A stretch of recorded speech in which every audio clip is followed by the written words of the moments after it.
ছিল দরবেশ বাবা, যিনি ওই জনতা ব্যাংক থেকে একবার 23,000 কোটি টাকা নিয়েছেন, টোটালি 46,000 কোটি টাকা আত্মসাৎ করেছে।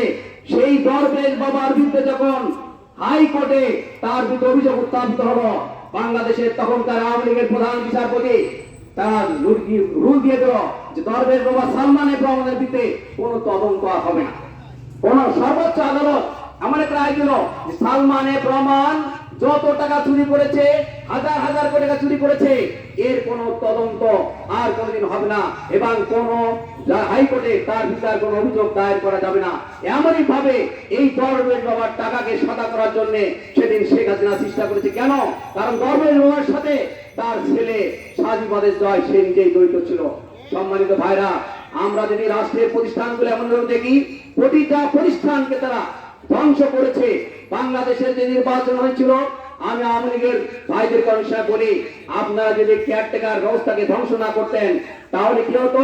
14 সালের যে নির্বাচন হয়েছিল 5 জানুয়ারি, এই নির্বাচনে হয়তো আপনারা ক্ষমতায় যেতে পারতেন না, অন্য বিরোধী দলকে ক্ষমতায় যেত। কিন্তু বাংলাদেশে আজকে যেভাবে রাজনৈতিক ভাবে আপনারা দেউলিয়া হয়ে গেছেন, আপনার নেত্রী দেশ থেকে পালাতে বাধ্য হয়েছে। আপনাদের মন্ত্রীরা আজকে খবর পাওয়া যায় অমুক মন্ত্রী ভারতে আছে, অমুক মন্ত্রী এখন বেলজিয়ামে আছে, অমুক মন্ত্রী অমুক জায়গায় চলে গেছে, পালায়ে দেশ থেকে পালিয়ে জীবন রক্ষার জন্য বাইরের কোন দেশে গিয়ে তারা পালিয়েছে।